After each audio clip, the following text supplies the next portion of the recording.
Illegal dumping and littering is a concern across the Gladstone region, with over 134 offences in the last 18 months.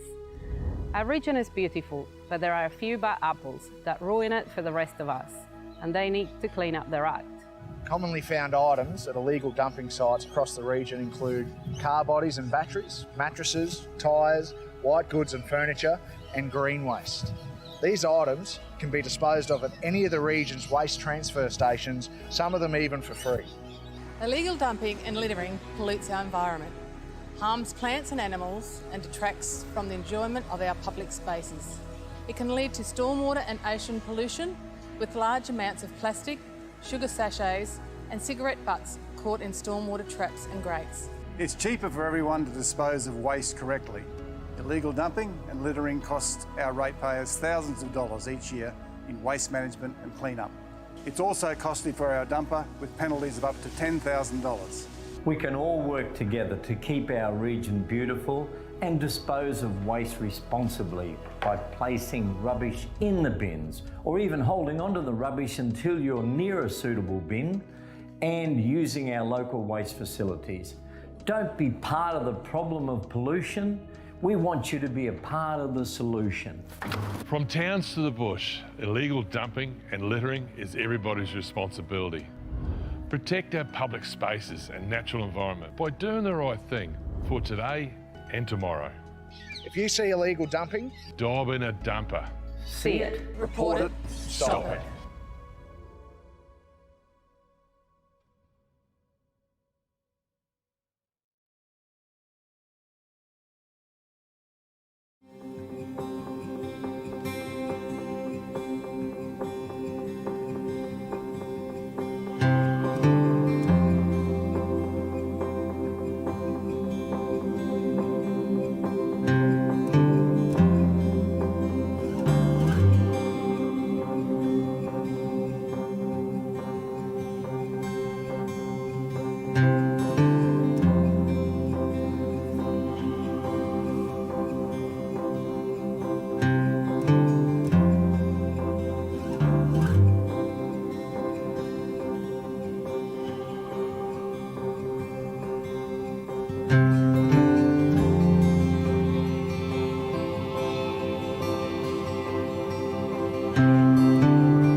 Well, good morning. The time being 9 a.m, I declare open the general meeting for the Gladstone Regional Council for the 18th of May 2021.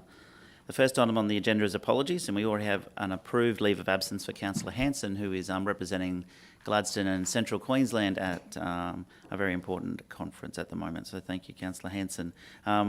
We also have Councillor Muscat, who is attending via Teams, so not an apology, but attending the council meeting this morning. So thank you, Councillor Muscat. Is no further apologies.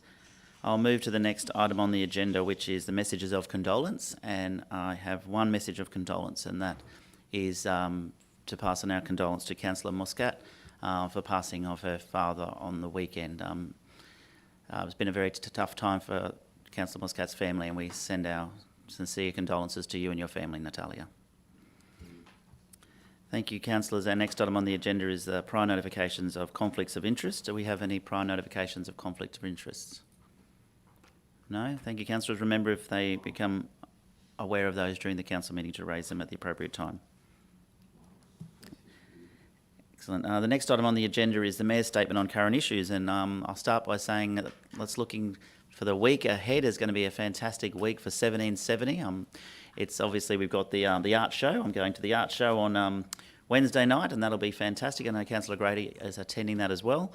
And that kicks off realistically a huge week in 1770. We have the volunteers morning tea there the next day, and we've been celebrating our volunteers right across the Gladstone region. I'll go more into that in a second, but for 1770, then the next night I'll be in Brisbane with the team at GAPDL for the top tourism town awards, and Agnes Water 1770 is a finalist in those awards. So with Gus Stedman and the team, hopefully Agnes Water will take the prize home and be one of the top tourism town award winners for Queensland. And then, of course, the 1770 Festival kicks off on Friday. Troy Casadale on the Saturday. I believe he's playing with his daughter there as well. She's performing, so fantastic weekend. Fireworks, of course, and it's going to be a fantastic weekend, as I said, in Agnes Water 1770. So if you haven't got your tickets, jump on to Facebook or to the internet, to the website, and check it out and get your tickets and really get down and enjoy the 1770 Festival this weekend. Now back to our volunteers. As I said, this week is National Volunteers Week. We were in Bullion yesterday and Calliope in the afternoon, acknowledging our volunteers right across the Gladstone region, whether they were involved in Even Glow, whether it was Rural Fireys or SES, or whether it was the Scouts or the Country Women's Association were there as well, the Boyne Burnett Inland Rail Trail team. There were so many volunteers, and we'll continue to do that right across the region this week. We have Mount Larkham this afternoon, so we'll be attending at Mount Larkham function this afternoon. We have Agnes Water, of course, Gladstone and Miriam Vale later in the week. So thank you to all our volunteers right across the region for everything you do.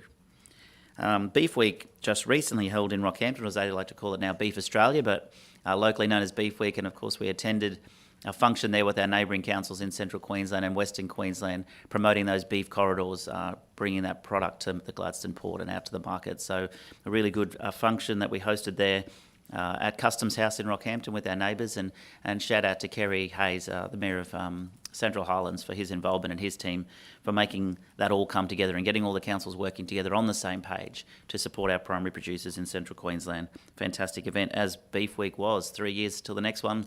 If you missed out this year, don't miss it next time. It was a sensational event. On the 7th of May, a big change for local government. The Australian Local Government Association, as Vice President, we hosted our a special annual general meeting to appoint a new CEO. And while negotiations are still going on, a new CEO, I believe, has accepted the position. And I just want to give a big shout out to Adrian Beresford-Wiley for being the CEO for Elga for so long, and wish him all the very best in his retirement. Adrian will come to the National General Assembly in June, and that will be his sort of final role as the CEO of the Local Government Association of Australia, and he has done an amazing job. His successor will do as equally a good job, I'm sure, and we'll find out more about that once everything's signed on the dotted line. And of course, on the 10th of May, we welcomed 80 plus new Australian citizens here at the Gladstone Entertainment Convention Centre at one of our citizenship ceremonies. The team here at the GECC do an amazing job, so I want to take my hat off to them and thank them for their involvement in putting that event on. It was really an amazing event. And as the Mayor, I can tell you, it's one of the best parts of the job, when you get to make 80 plus people, new Australian citizens, when they decide they want to call Australia home and they want to make the Gladstone region their home. It really is a very special part of the job. And that's the Mayor's statement on current issues at the moment. We'll move to the next item on the agenda, which is G2.1, the confirmation of the general meeting minutes of the 4th of May 2021. Mover, Councillor, please. Thank you, Councillor Branthwaite. Second, Councillor Churchill. Any business arising? No business arising. I put the motion. All in favour. It's carried. Thank you, Councillor Muscat, as well. Officers' reports. G3.1 is the Corporate Plan 2021-2026, and I'll hand over to the General Manager of Strategy Transformation, Carly Quinn. Thank you, Carly. Good morning, Council. Good morning, community. This report today is to recommend to you the adoption of the Gladstone Regional Council Corporate Plan 2021-26 as per the attachment. Last year we commenced a half-term review of our Corporate Plan 2018 to 2023. It became evident during the review that the current plan was not reflective of the current economic climate in Gladstone. Things such as COVID impacts both locally and globally also needed to be taken into consideration. There were also revised population growth figures, current and emerging industry trends in the region, service expectations of our community, and the potential for future environmental disasters or pandemic events that needed to be taken into consideration, as well as our employee engagement survey from 2019 indicated that our people didn't quite understand or connect to the current plan. It was evident the plan needed a refresh, so to ensure that Council was best placed for the success in the next 5 years, that has been undertaken. The plan is now achievable, focused on creating value for our community and aligned with our community expectations. The proposed corporate plan includes an extended timeframe to 30th of June 2026. That's to meet legislative requirements for the plan to have a 5-year life, and it maintains our current vision and values. The plan's been adopted in earnest since September last year with a large cast net of inputs. We examined efficiency, effectiveness and health factors internally. We examined political, economic, social, technological, environmental and legal factors externally. The main change of the proposed plan is a reduction from 9 strategic goals down to 5 goals. That's a deliberate attempt to simplify the plan and its language to ensure that anyone who is needed in our business to outwork the plan to achieve our community outcomes can do so easily and without complexity. The page 4 and 5 of the attachment outlines the revised 5 goals: connecting communities, delivering value, resilient economy, our people, and accountable council. We're committed to enhancing our community connections through an extension of the Customer Service Foundation and rethinking how we serve and understand each of our communities. Another focus will be executing our works efficiently, effectively and safely through the implementation of our asset management framework. Council will continue our investment towards a resilient economy by supporting both existing and emerging opportunities for economic prosperity. And we recognise that our people are the backbone of everything we do and achieve. Building a workplace that our people are proud to work for is our key to delivering outstanding services for our community. Over the next 5 years, Council will deliver good stewardship built on a foundation of trust. The 5-year plan will guide us towards making decisions that will impact both the present and future generations in a region where the future will be built on connection, innovation and diversity, our vision. I recommend the plan to you for adoption and welcome any feedback or questions. Thank you, Carly. Questions to the General Manager, please. Councillor Churchill. Yeah, thanks for that, Mayor Matt. Thanks for the invite, and to you, Carly, and to all the team, congratulations. Well done. A lot of work. And I'm sure that would be endorsed by all of my colleagues. I wanted to make a small request, if it was possible at this late stage. Mind you, I'm totally supportive of endorsing it here today. And I have raised this with Gary Scanlon, our Economic Development Specialist, previously. As we continue to promote our whole of region, excuse me, Raglan to Rosedale, from the Reef to the Ranges, and I notice on page 6, you clearly outline the aspects of relaxed living, recreational and tourism options, enhancing its appeal and potential for future growth. So I ask you to just refer to the map on page 7, where we make no reference to Heron Island.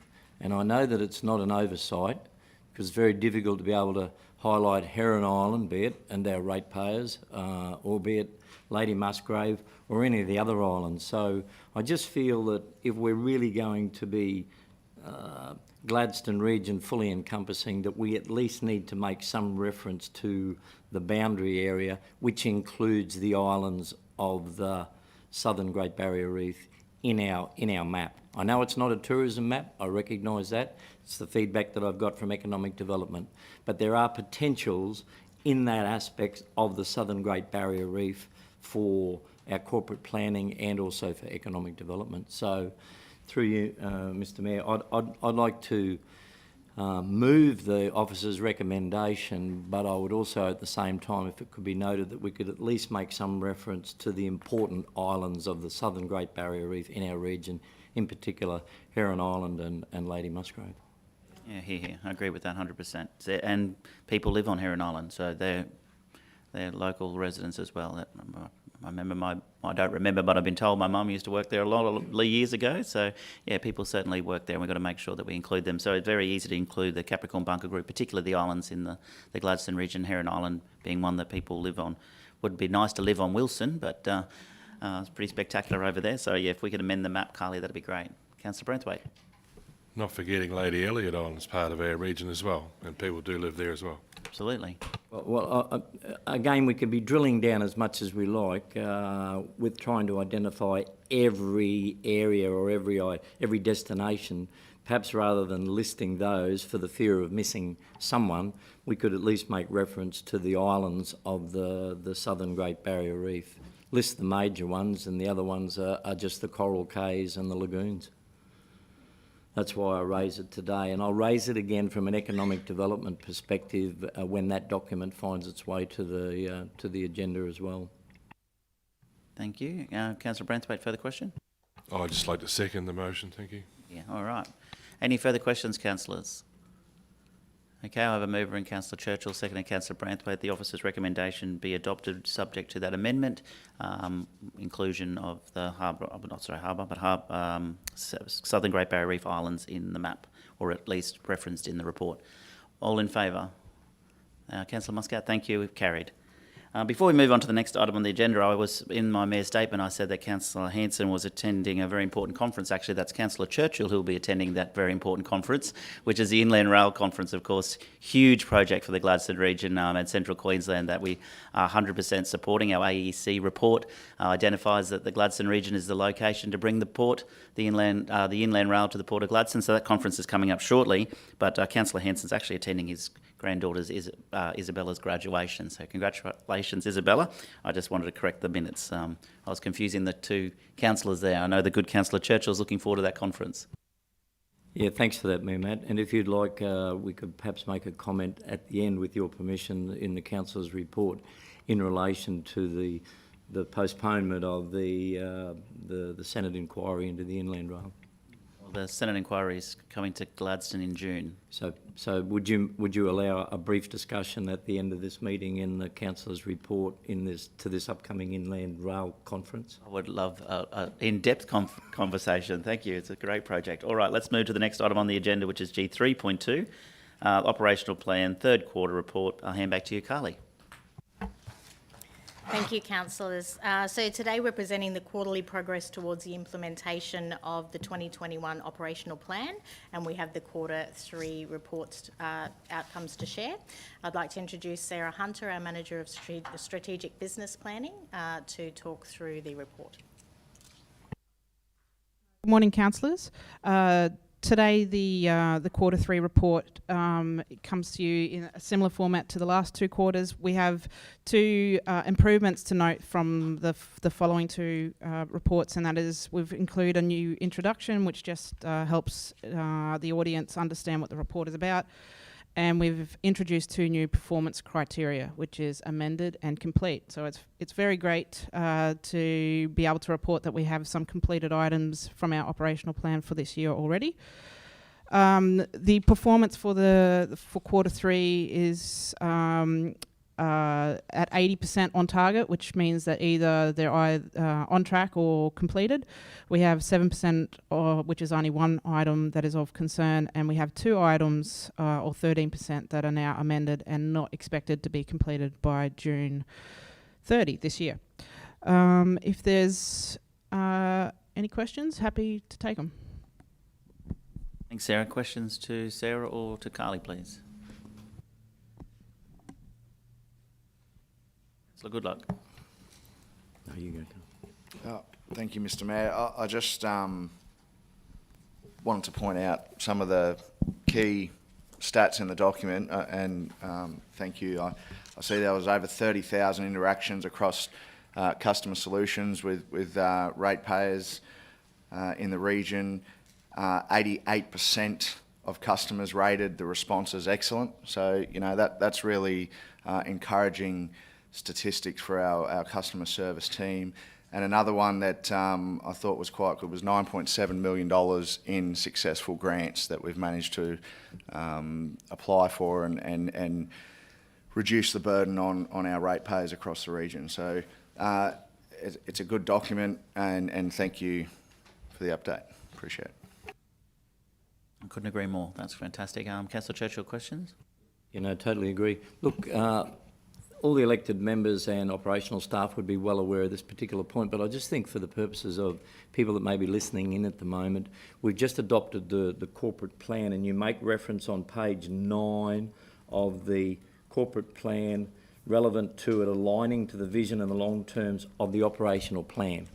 And then in your operational plan document, you're clearly articulating the operational plan as a 12-month view of actions, outcomes and measures that enables progressive implementation of the corporate plan. So the corporate plan's a 5-year, and we all know it's written in there that the operational plan is 12-month view of actions.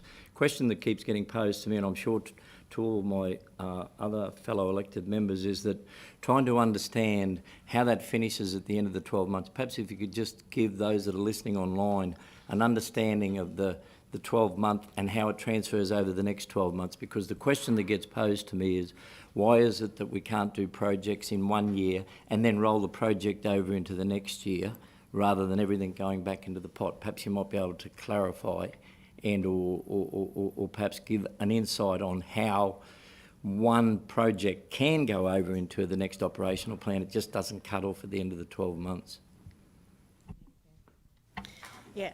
Yeah, thank you for the question, Councillor Churchill. You're absolutely right. We do have a number of multi-year projects.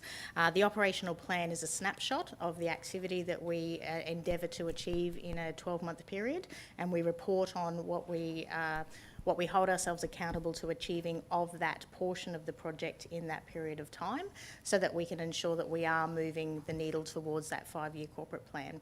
Some of our projects are just for 1 year, but we do have a number that go across. We've obviously got a planning cycle at the moment that is going to pivot. So we've got the current corporate plan, which will cease on the 30th of June. The newly endorsed corporate plan will commence on the 1st of July.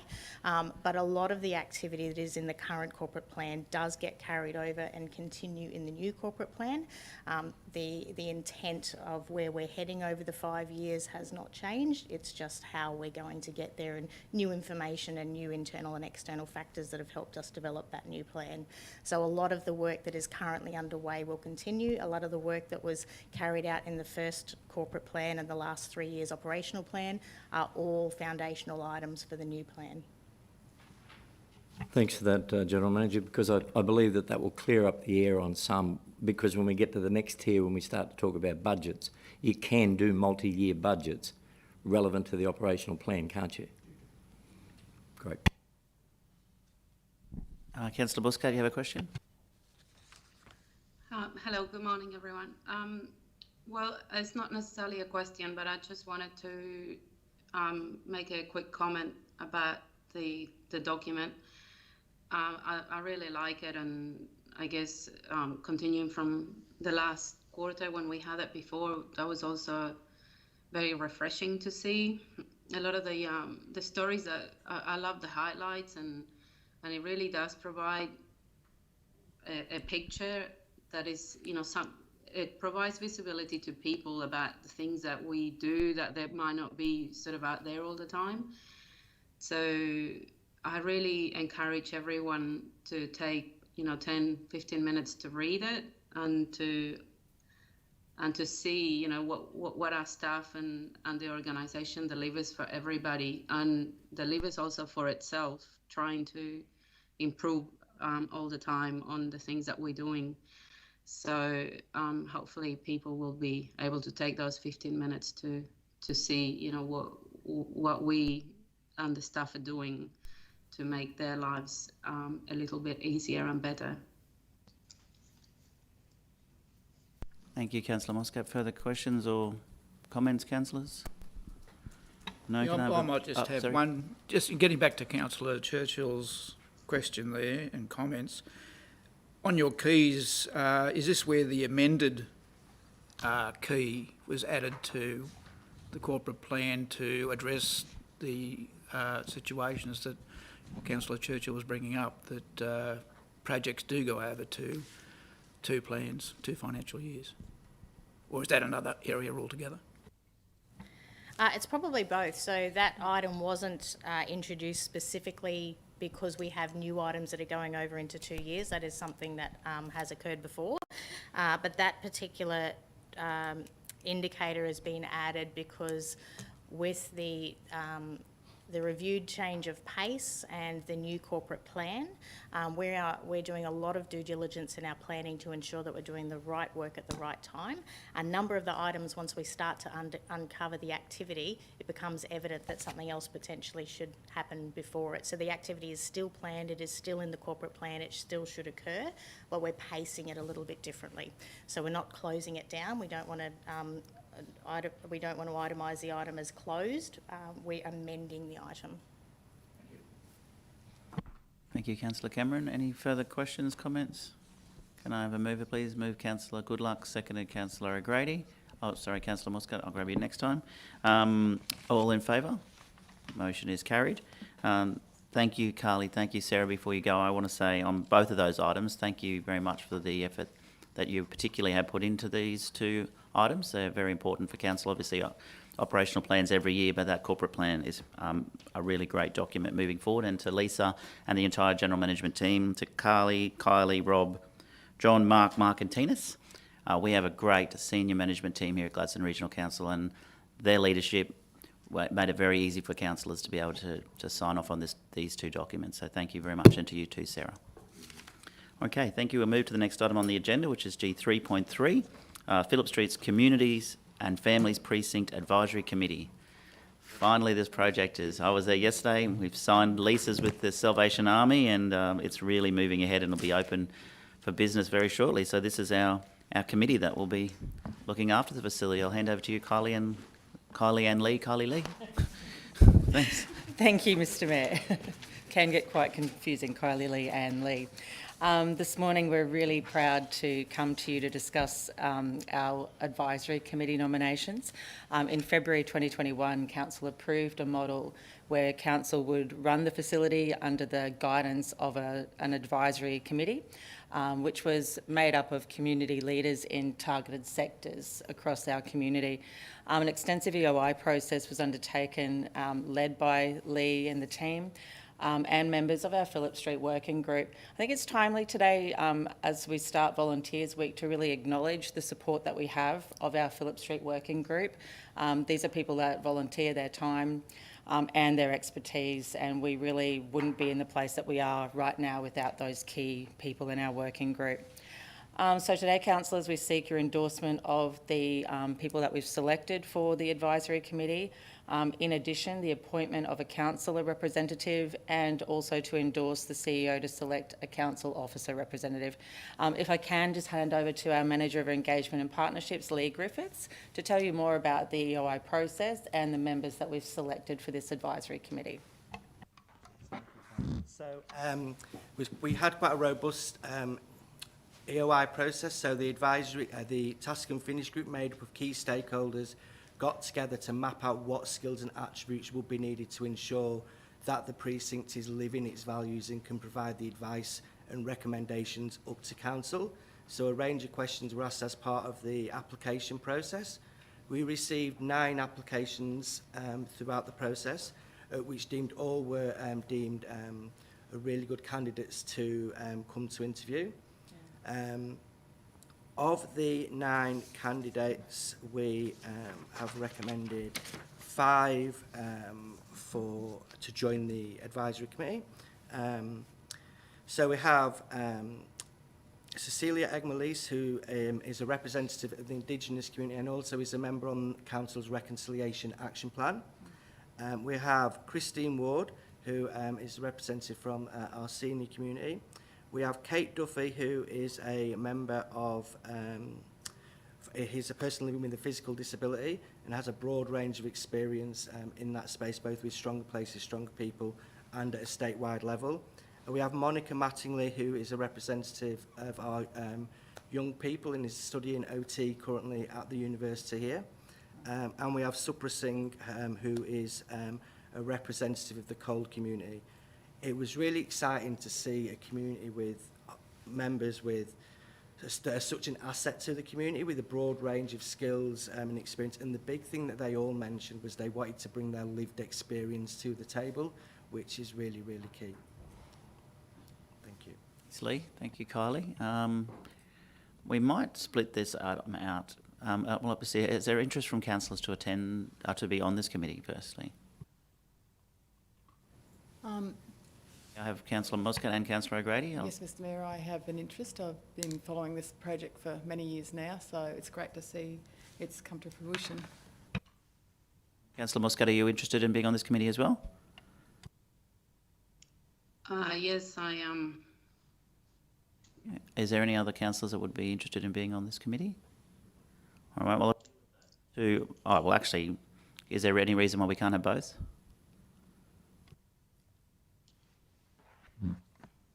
No, Mr Mayor, there's not. Although Brooke might have a...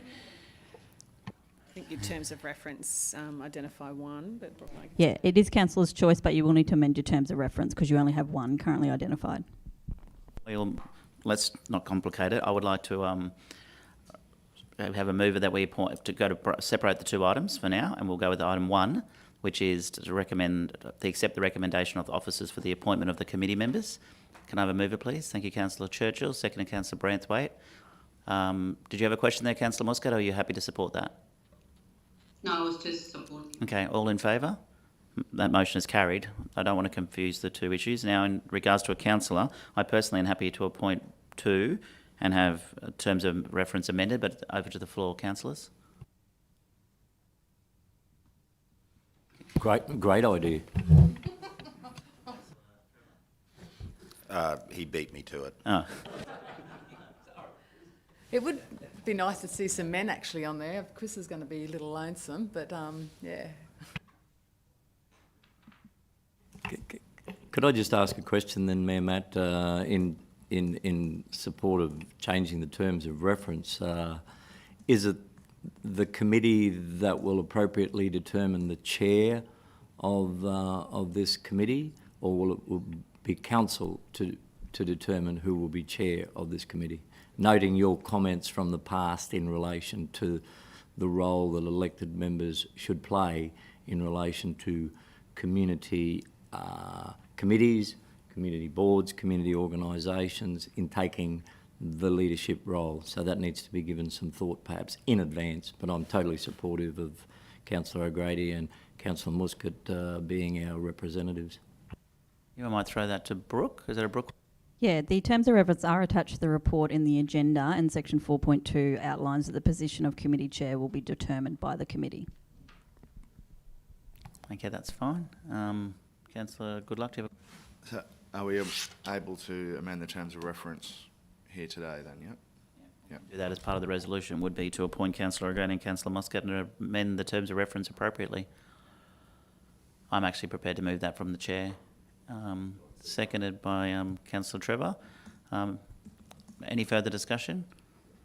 I'm sure Chris Ford can handle himself, but he'll be right. I was there with Chris when we signed the lease agreement with the Salvation Army yesterday, and I really want to thank Chris and the Salvos. This has been a long journey. I don't even want to go through the history. It's a long journey, but at the end of the day, this is going to be an amazing facility. And when we can get that retirement village aged care precinct right next door, it's all going to work exactly how it was planned to. So I've moved that, seconded by Councillor Trevor. No further comments? Put the motion, all in favour. That's carried. Kylie, you're aware of how that worked, how that was worded? Mr Mayor, can I just, point 3, I don't think has been referred to. Could that be... Sorry, I was only moving point 2 at a time. And point 3, I'll have an councillor resolution that we authorise the CEO to appoint a council representative as well. So move Councillor Goodluck, seconded Councillor Muscat. All in favour? That's carried. Sorry, I could have included that as point 2, but I was breaking the item out. It'd be a bit unlike Phillip Street to drag out a bit at all. Thank you, Kylie, and thank you, Lee. Thanks, Mr Mayor. Thanks, councillors. We'll move to the next item on the... Sorry? Councillor Muscat, you have a question? No, I just wanted to thank you all for accommodating us too. No worries at all. Thank you. The next item on the agenda is G3.4, which is the monthly financial report for the period ending the 28th of May. And we'll hand over to the world's greatest manager of finance, governance and risk. Thank you, Mark Holmes. Oh, set the bar high now. I think you're doing a fantastic job. Speechless, but there you go. All good. What do you, Mark? Mayor and councillors, good morning. The item before you is our monthly financial report through to the end of April, so representing essentially 83% of the year foregone. So happy to take questions with respect to it. A couple of items that I would like to point out with respect to it is certainly our increased confidence with respect to hitting our capital expenditure. So we sat before you a month ago and said we had 3 months of $9 million to hit. We are pleased to report that at the first juncture of that, we have hit that and are very much on track to be hitting in and around that $65 million worth of work. There is some back ending of that work, and there is some revenue that will come in from a capital revenue perspective with respect to that.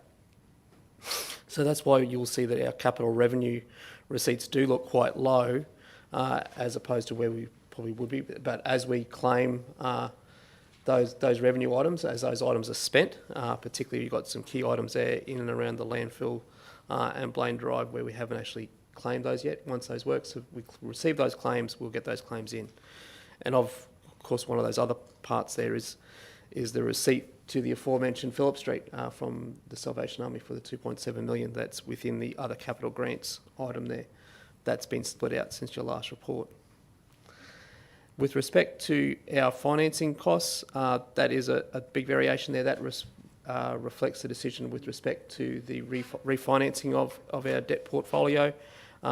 We are anticipating that to occur in before 30th of June, so that is still tracking as on track at the moment, but it is the significant reason why you see the dip in both our operational expenditure as foreshadowed when we adopted that item with the realisation of that early repayment adjustment.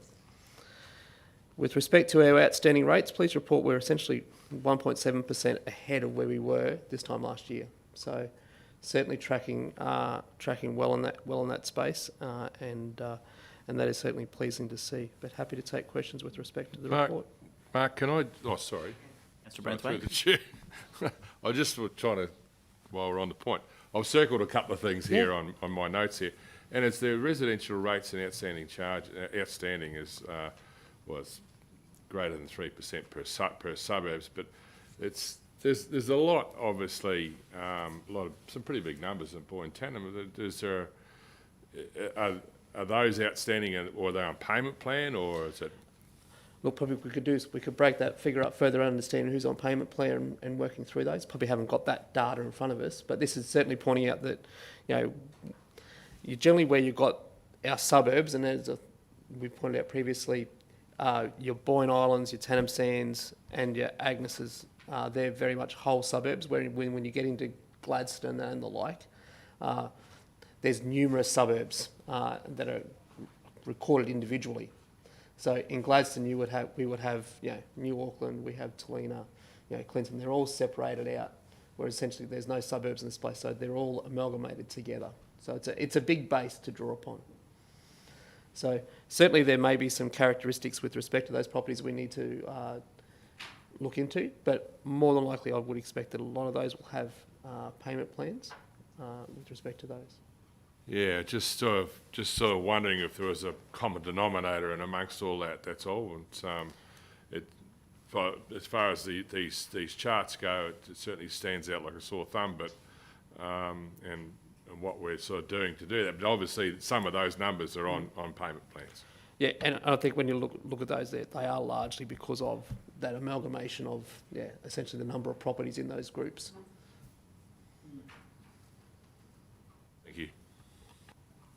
Okay, Councillor Goodluck has a question. Thanks, Mr. Mayor. Mark, just under the capital expenditure, the community development and events has a actual spend of 1.5 million with a budget of $500,000 and a forecast of 0.3 million. Can you remind me what's happening there? I'd like to be able to pull that one out. I think that relates to certainly some spends in around our entertainment centre and the like. We've certainly have re-looked at how we've accrued for our community assets in terms of that. So they're now wrapping up into strategy and transformation. So I just think there hasn't been a translation of some of that expenditure. So what we have during the year is where we had previously when we adopted budget and set the projects up initially, recognise them as distinct community development spend for items such as the Castle Tower building and the like down at Boyne Island, works, even here at the entertainment centre, some safety works in that space. So they've now been reforecast and placed within the Strategy and Transformation Business Unit under the guise of community assets within that stream. So I just need to probably make sure that that's been translated appropriately, and I think that's an error in that space. Thank you. That I can't recall seeing that unless I'm mistaken, but that'd be good if we can just get clarification on that part. The only other one there where the forecast for other, which I imagine is a combination of different budget items there, but the forecast is a lot higher also than the budget there. But I might clarify that with you at a later date as well. But just on the road assets, I know you've said that we're confident. We're still a fair bit below our budget for road assets. Are we still pretty confident that we'll be hitting that somewhere around that 100% mark? Yep, so the forecast there is 14.2. So if we realise the commitments that are in that space, we would be hitting a figure that's over 12 million. So there's going to be work that still is going to come into the books in that space, reflecting that's going to be work performed by our own teams, and also incurring some materials and services that haven't been recognised as commitments in that space. So to go from that 12 million that's already essentially on the books between year to date and commitments up to that 14.2, that would be it's not a big jump and probably not unrealistic. And just from my understanding, where we have our planning and design, so to speak, for next year's works programs, does that fit in strategy and transformation, or does that fit in? It does. Yep. Thank you. Okay. No further questions. Can I have a mover, please? Do you have a question, or Councillor Churchill? Yeah, thanks, Mr. Chair. I just wanted to make reference to the operating surplus ratio and make two questions. Probably first and foremost, your operating surplus ratio is that it's a positive result for this ratio. Congratulations, that's terrific to everybody involved. But it indicates that upon review, it can be used to fund capital expenditure. So considering that this is now May, it's not long to go to the end of the financial year, to what degree? Are we talking major capital expenditure? Or it would be remiss of me if I didn't ask the question, is it possible to be able to do some missing link footpaths before the 30th of June? If we're going to use some of that on capital expenditure, that's my first question. Sorry to disappoint. Our actual position, so the dotted line that you see there, that's showing as so that current year position, that's 3.6%. That's essentially where we sit right now at the end of April, at the end of the reporting period. You'll see that solid blue line, that takes us down to where we're expecting to hit from a forecast perspective, which is that negative 13%. And as I said, the largest proportion of that is with respect to that refinancing cost. So our operating surplus, if we were excluding the refinance component, would be in and around budget. We are tracking close to that from our core OPEX perspective, and that's that minus 2%. But when we talk about funding CapEx in that space, it's about recognising that when we're trying to fund our capital program, we need to make sure that you fund that from either capital grants, you fund it from developer contributions, or we fund it from general rates that takes into account our depreciation expense, etc., with respect to the degradation of our assets, and that's included in this ratio. So if we are recording a surplus in the longer term, it recognises that we put that money aside, we've generated enough cash from our rate base, and then we made a decision as to how we then allocate those the cash we've collected in that space. So, sorry, there isn't that windfall. No, I'm not disappointed. I'll continue the advocacy on the little missing link footpaths. I think we're all supportive of that. It's more a matter of how we can do it, when we can do it, and what's the cost. But it would be remiss of me if I didn't ask in relation to your comment there that you're going to fund capital expenditure, but you've explained that. I'd like to ask this second question I suppose it's a segue or relevant to the previous agenda item, which was the Phillip Street Communities and Families Precinct. Now that we've actually finally got a committee that will be operational, can I just ask you at this particular stage, so that we and those that perhaps are listening in on this meeting get an understanding, will there be an operational budget allocated for the facility or to the committee to operate in, or will that be an overall budget that will be observed and reviewed by this board and by General Manager? Can I throw to Kylie maybe to answer that question? Yeah, sorry, I think it's just... Steve, Mark's the accountant, so... Look, this is on a positive side more than anything, because it's great that we actually see that aspect of the operating surplus, but the question has been posed a few times, and I'm sure if Councillor Hanson was sitting here, he'd like to ask that question again, because we want to continue to deliver this on a 12-monthly basis, an operating surplus, then spend it on capital. But I just think it would be very timely that we've just dealt with the previous agenda item to finally put the structure in place and the terms of reference. I'd just like to get an idea, and I'm sure many others would be, as to how that will appropriately work from an operating budget. Thank you, Councillor Churchill. So the actual operating budget is within the engagement and partnerships cost centre within community development and events. What we do though is allocate a project code, so you can see the totality of expenditure into Phillip Street. So yes, we can definitely report on that, but that's the current budget structure. Okay, then I'll wait until we get into the budget cycle and then obviously the endorsement of the budget. Then I'm sure there'll be other questions that will come out of that, but thank you for that. Thank you. Councillor Branthwaite, question? There was something that, Mark, you brought up right during your talk before. It was obviously referring to the forecast, especially with restructuring, and people can see this report online, and with the forecasted deficit of 5.2. Now it's obviously strung out because of the fact of the restructuring of our loan, and the fact that this organisation has taken advantage of the current financial climate with as far as restructuring everything. And these effects have obviously rolled on to increase that paper deficit. Is that true?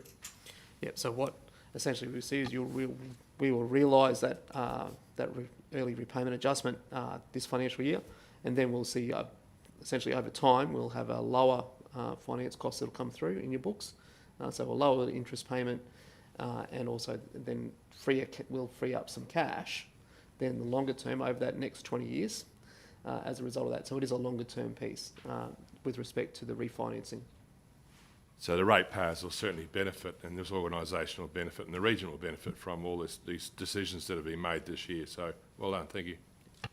Now all we need to do is get both sides of federal government to increase the financial assistance grants, and life will be a bit rosier for our ratepayers in local government. I have a mover for the officer's recommendation, please. Move Councillor Branthwaite, seconded Councillor O'Grady. Put the motion. All in favour? That motion is carried. G3.5 is our revenue policy, and I'll hand back to you, Mark. Thank you, Mr. Mayor. This item puts forward for your consideration a revenue policy for the 21-22 financial year and the associated budget. So as we lead into the budget period and the budget cycle, there is a requirement for Council to consider a revenue policy in terms of how it would like to collect revenue and the principles it will apply in that space over the financial year. There isn't any significant changes to that. There has been some minor changes with respect to some wording, but happy to take questions with respect to that item. So moved, Mayor. Thank you. Move Councillor Churchill, seconded Councillor Trevor. All in favour? The motion's carried. The next item on the agenda is 3.6, which is the review of investment decision framework policy, and I'll hand back to you, Mark.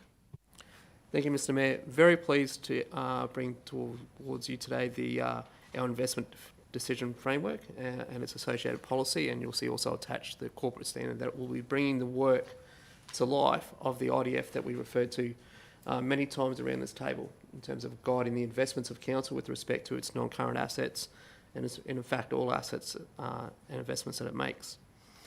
So as part of the Maximising Works delivery program, we had a number of teams set up to work through, and one of those teams was selecting the right works, and they went through, and part of their task was making sure that that initial decision with respect to selecting the works was captured appropriately. And one of the, obviously the guiding pieces to that is our policy and then our supporting framework. So making sure that all officers and councils and executive know exactly where we sit and what role we play during that process. So there has been, so as that work has been discovered through the group, there has been some development of a full corporate standard that supports it. There will then be a secondary piece of work about bringing that IDF to life from a systems perspective to make sure that we then make sure that we've got all of our projects and the like captured in the system with respect to that. So it's a big piece of work, and as part of this, we did need to make some minor amendments there to the to what was the previous adopted policy, and that's more about making sure we've then got alignment between the corporate standard and our project management framework and the like. And certainly would like to call out the selecting the right projects team and in particular the lead there, Celisa Faulkner, who's led this piece of work. Thank you, Mark. Councillor Goodluck, question? Thanks, Mr. Mayor. Mark,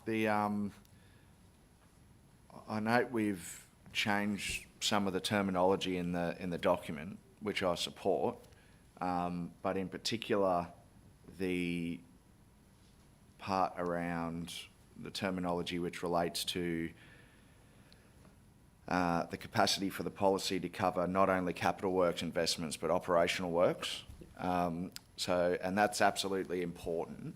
But I just want to make sure, you know, there's certain work that we do day to day that probably doesn't require an extra layer of consideration through the IDF, I presume, and we're only going to apply that IDF where it adds value to do so. Is that the intention? So practically, in the sense that this document will be applied, are we going to make sure that is a guiding principle? Because we don't want to sort of apply an IDF, a big decision making, all these meetings, documents, whatever, which will then just result in us going to do the same thing we would have done without that added layer of process. Is that our intention?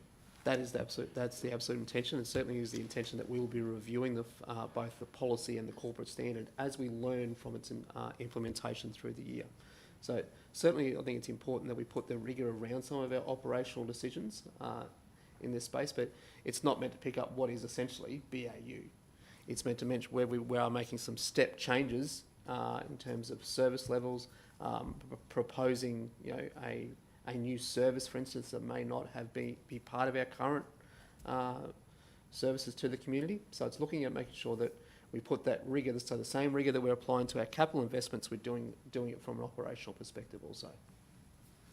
Thank you. Thank you. No further questions? I have a mover, please. Move Councillor O'Grady, seconded Councillor Muscat. All in favour? That is carried. Thanks. We'll move to the next item on the agenda, which is G3.7, the supply and delivery of 11 tractors. I'll hand over to you, John Tumbers, General Manager of Operations. Thanks, John.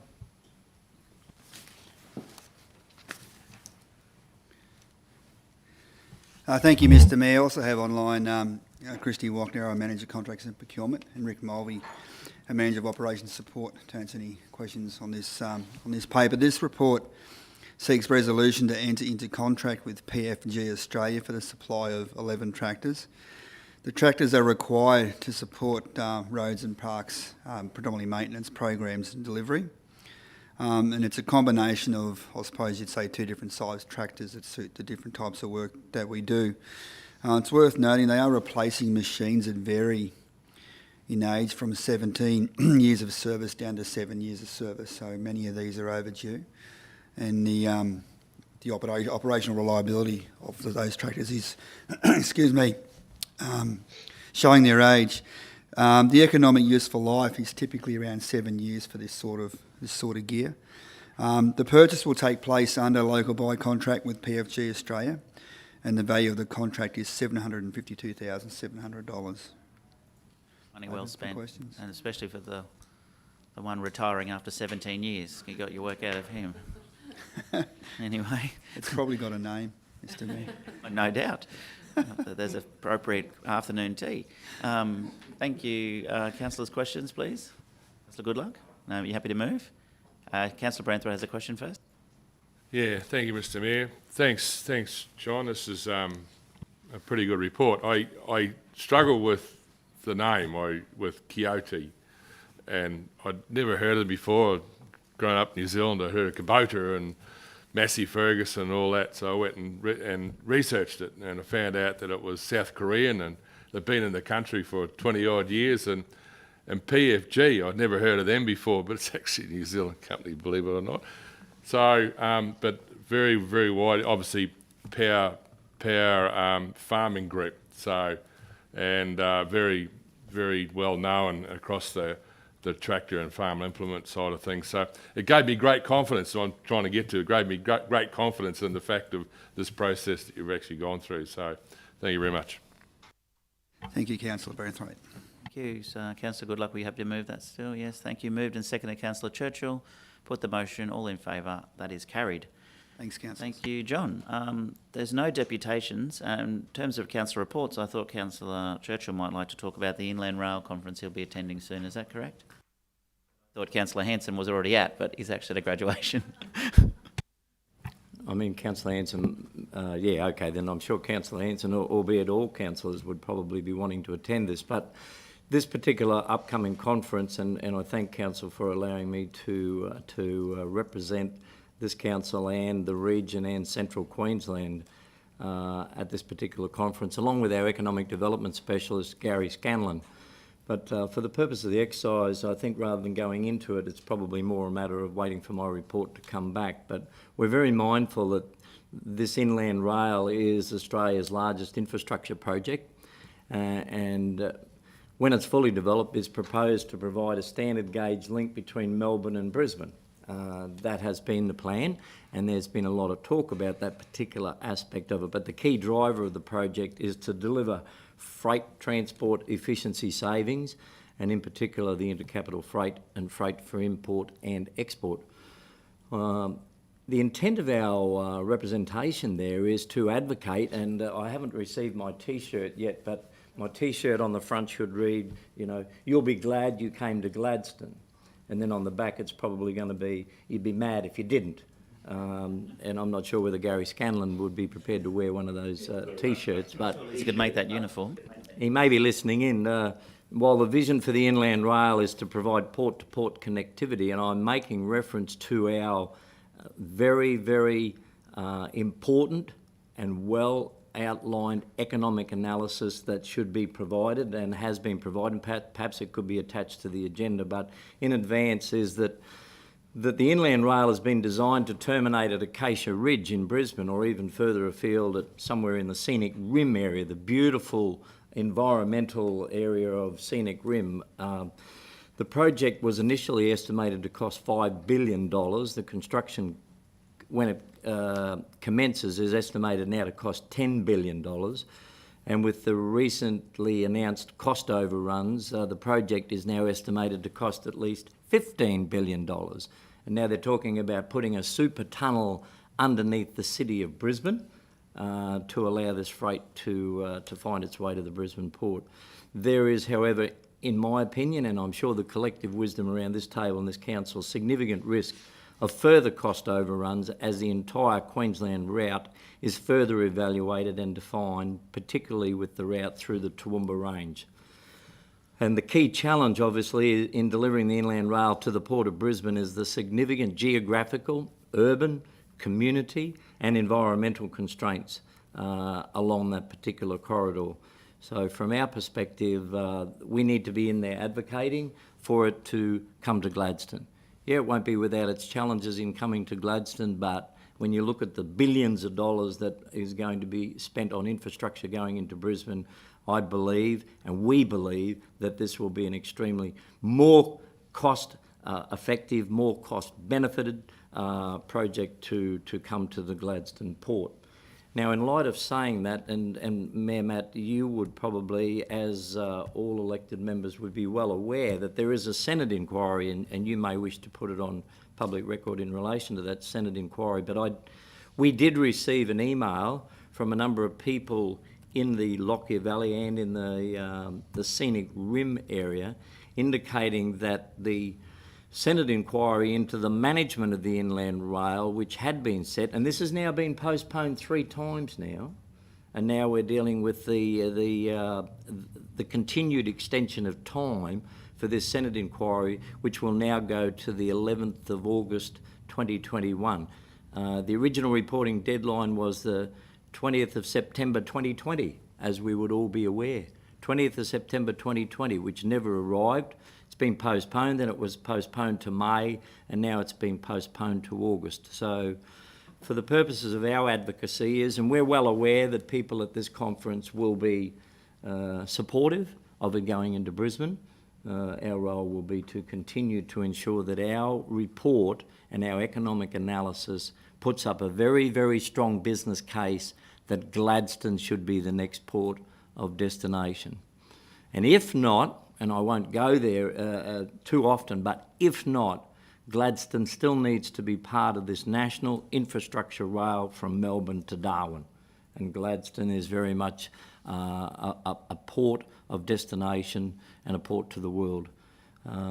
So if you could give us any further insight from your perspective, Mayor Matt, that would allow myself and our economic development specialist, Gary, at this conference to be able to continue to advocate, continue to espouse, and if given the opportunity, which we will make every move to grab the microphone to be able to talk up our business case as to why it should come to Gladstone, because they'll be mad if it doesn't. Thanks, Councillor Churchill. Well, I'm actually glad to see that they've deferred the decision from the Senate inquiry. I've already presented to the Senate inquiry some time ago now, and during that presentation I invited the Senate inquiry to come to Gladstone and have a look at the Port of Gladstone, the most expandable port in the state, if not the country, and understand the benefits of bringing the project here. Like you said, they're talking about stopping in Acacia Ridge. They haven't included the cost in the project to get to the Port of Brisbane from Acacia Ridge, which is congested, and the transport logistics companies are saying they're not going to use it. This original project was designed or planned before the range upgrade at Toowoomba. What the companies are now saying is that they won't be using Acacia Ridge because they can't get there. They can't get in and out because it's landlocked and basically gridlocked. So they'll use Toowoomba as basically a transit centre, collect the product they need from Toowoomba coming from Melbourne and Sydney and other places, and distribute it around southeast Queensland from there, because they can't use Acacia Ridge. That's what people are saying that use this facility every other day. And as for including a cost to get to the Port of Brisbane, the privately owned Port of Brisbane, I might add, as opposed to the publicly owned Port of Gladstone, and it makes no sense. So I'm actually glad that they've deferred the Senate inquiry. They're coming to Gladstone in June. I don't know the exact date, but I have got the invitation, and I will be presenting to that Senate inquiry again. And I'm sure Nev Ferrier from Banana Shire will be putting his case forward as well as to why it makes sense to come to Central Queensland. This has been supported by all councils in the Central Queensland area, the CQ Rock. We'll put our case forward. It makes sense. Billions of dollars more to go to Brisbane to a congested, landlocked centre at Acacia Ridge. The residents down there, by the way, don't want it. They've got an action group. As I said last time, we should send as many people down to the action group to join, because everyone I speak to in Gladstone region, Central Queensland, wants the project. So we've just got to keep advocating for why it should come to the state-owned Port of Gladstone, where the whole state benefit from the royalties, and rather than going to a privately owned port in Brisbane, which there's no funding in the budget to actually get it there. I'm glad to see you're going to that conference, and sell the Gladstone case as much as we can, and hopefully the Senate inquiry will recommend to the government that they should consider Toowoomba as Brisbane West, and they've achieved their goal of Melbourne to Brisbane by Brisbane West. I mean, that's the name of the Toowoomba Airport, Brisbane West, and then come to continue on to the Port of Gladstone, open up all those corridors in the middle, and what export opportunities there are for our primary producers, our mining, our manufacturing opportunities for Central Queensland, for Gladstone, for Gracemere, for Rocky, for Banana Shore and Central Islands. It's a great project. Good luck at that conference, Councillor, and if you can get them to change their mind while they're there, that'd be great. So just in summing up then, not from my perspective, but perhaps from your perspective, for those that are listening in and for those that are continuing to show support and support our advocacy and commitment to this inland rail coming to Gladstone, how can people access our inland rail economic analysis report? Is that currently on? I'll leave that open to you. I've made it available to whoever wants it, and I've told my team in the office that here it is, and if anyone wants it, just send an email to info@gladstone.qld.gov.au and we'll send you a copy of it. It's a report that we have readily available, and I've actually had, since I've made that comment publicly, I've had a few people ask me for it, and I don't care where they're from. You can have our report because the facts are there. The AEC report proves the Gladstone case beyond doubt. We were always in the past saying, well, you know, we don't mind if it goes to Brisbane as well. Well, the case now says it's in terms of saving the country money, you should come to Gladstone instead and call Toowoomba Brisbane West. You tick the box politically in Canberra that you've built your inland rail to Brisbane, but let's get to Central Queensland. You're closer to those Asian markets as well. So if you want a copy of it, by all means, we're happy to provide it. It's some interesting reading. It's not something you can read in 5 minutes, but just if you like the short summary, read the summary at the front, and that'll give you all the information and you'll understand the whole project in 10 minutes. It's been a good exercise to collate and compile, and the team who put it together have done a marvellous job. The reality of it is, and this is the facts in all of us knowing the history of this inland rail project from its beginning, and there's been many along that corridor, it has been local government along that corridor that has been driving the agenda. And local government will continue to drive that agenda while others perhaps might take some level of glory. It's great to see that they've been continually holding these annual gatherings to ensure that there is continued advocacy and putting up the business case. And I believe that this council is showing leadership because of our previous resolution that we will hold one here eventually in Gladstone at the Entertainment Centre. Agreed. Well, one last comment, actually. I've just been advised that the report is on our website, so you don't even need to email it. Yeah, you can jump onto the website and have a look. It's very easy to find there, so if you can't track through the website, give us a call and we'll get you a copy. But thank you, Councillor Churchill. Any other councillor reports? I think we could organise that shirt for you, Councillor Churchill. Thank you. No urgent business, no notices of motion. There's no confidential items. So that's the end of the meeting, and I'll declare the meeting closed at 10:03. Thank you for your attendance.